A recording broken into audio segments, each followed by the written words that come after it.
يؤتي الحكمة من يشاء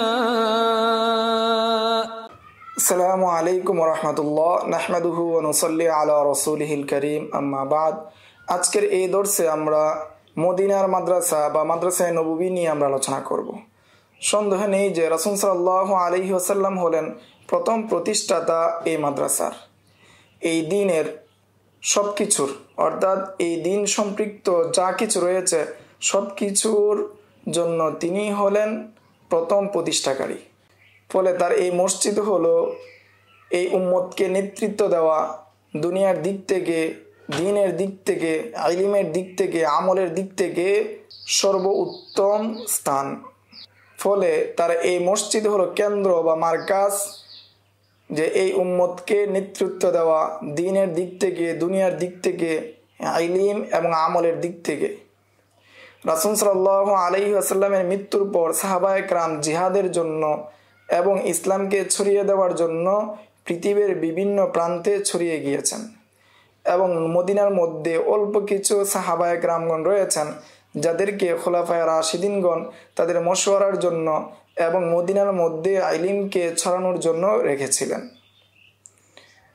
ওই সমস্ত ব্যক্তিদের থেকে একজন হলেন যায়েদ ইবনে সাবিত রাদিয়াল্লাহু তাআলা আনহু, যার সম্পর্কে বলেছেন কুবাইসাতু ইবনু জুয়াইব, এবং তিনি হলেন কেরাত, ফারায়েজ, বিচারকার্য, ফতোয়ার মাতা বা প্রধান, এবং তিনি ছিলেন কাতেবে ওয়াহি অর্থাৎ ওয়াহির লেখক রাসূল সাল্লাল্লাহু আলাইহি ওয়াসাল্লামের সামনে, এবং তাকে নির্বাচিত করা হয়েছিল কোরআনকে সংগ্রহ করার জন্য, জমা করার জন্য আবু বকর রাদিয়াল্লাহু তাআলা আনহু এর জামানায় এবং উসমান রাদিয়াল্লাহু তাআলা আনহু এর জামানায়। এই জন্য ইমাম আলী ইবনুল মাদানী তাকে ওই তিনজনের একজনের মধ্যে গণ্য করেছেন যাদের হাতে প্রথম যুগের মাদারিসগুলো, প্রথম যুগের মাদ্রাসাগুলো প্রতিষ্ঠিত হয়েছে। এরপর তিনি বলেন রাসূল সাল্লাল্লাহু আলাইহি ওয়াসাল্লামের সাহাবায়ে কেরামদের মধ্য থেকে যাদের ফতোয়া গ্রহণ করা হতো, যাদের ফতোয়ায় মানুষ চলতেন, যাদের ফতোয়া গ্রহণ করতেন, তারা হলেন তিনজন। নাম্বার 1 আব্দুল্লাহ ইবনে মাসউদ, যায়েদ ইবনে সাবিত, আব্দুল্লাহ ইবনে আব্বাস। এরপর তিনি বলেন যে যায়েদ ইবনে সাবিত রাদিয়াল্লাহু তাআলা আনহুর যারা আসহাব ছিলেন তারা তার থেকে ফতোয়া গ্রহণ করেছেন এবং তার ফতোয়া অনুযায়ী ফতোয়া দিয়েছেন, এবং তার সাথে যারা সাক্ষাৎ করেছেন এবং সাক্ষাৎ করেন নাই তারা হলেন 12 জন। নাম্বার 1 সাঈদ ইবনুল মুসাইয়িব, তিনি 90 হিজরির পরে ইন্তেকাল করেছেন। নাম্বার 2 উরওয়া বিন জুবায়ের বিন আওয়াম, ওনার ওফাত 94 হিজরিতে। নাম্বার 3 কুবাইসাতু ইবনু জুয়াইব, ওনার ওফাত 80 হিজরিতে।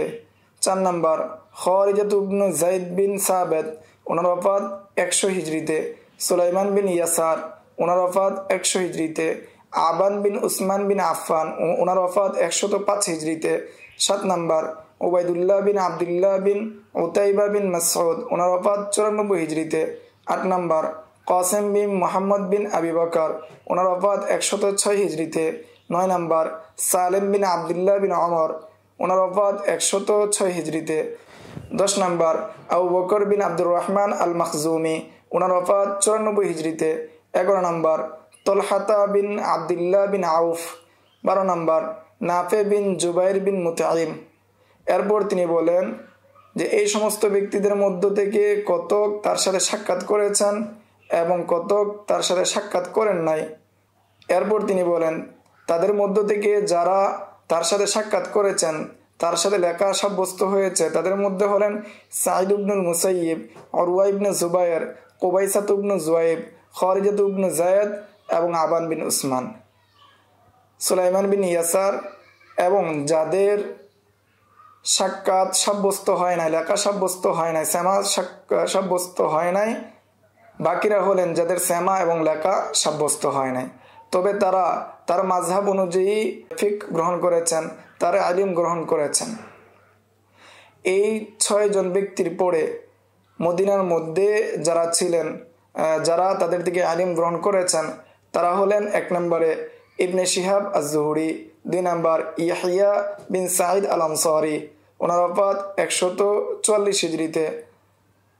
3 নম্বর আবু জিনাদ আবদুল্লাহ বিন জাকওয়ান, ওনার ওফাত 130 হিজরিতে। 4 নাম্বার বুকায়ের বিন আবদুল্লাহ বিন আসাজ, ওনার ওফাত 120 হিজরিতে। 5 নাম্বার আবু বকর বিন মোহাম্মদ বিন হাজাম, ওনার ওফাত 120 হিজরিতে। এবং তিনি বলেন যে এই সমস্ত ব্যক্তিদের পড়ে যারা এই মাযহাবকে গ্রহণ করেছেন এবং এই বিষয়কে গ্রহণ করেছেন তারা হলেন 1 নম্বরে মালিক বিন আনাস আল আসবাহি, ওনার ওফাত 179 হিজরিতে। 2 নম্বর কাসির বিন ফারকাদ। 3 নম্বর মুগীরা বিন আব্দুর রহমান আল মখজুমি। 4 নম্বর আব্দুল আজিজ বিন সালামা আল মাজিশুন, ওনার ওফাত 164 হিজরিতে। এরপর তিনি বলেন আব্দুর রহমান বিন মাহদি, ওনার ওফাত 198 হিজরিতে। তিনি এই পদ্ধতিকে ভালোবাসতেন এবং এই পদ্ধতিকে তিনি গ্রহণ করেছেন এবং এই পদ্ধতির উপর বা এই মাযহাবের উপর অন্য কোনো কিছুকে তিনি প্রাধান্য দিতেন না। এই ছিল যে মদিনার মাদ্রাসা সম্পর্কে সংক্ষিপ্ত আলোচনা। আসসালামু আলাইকুম। ومن يؤت الحكمة فقد أوتي خيرا كثيرا وما يذكر إلا أولو الألباب.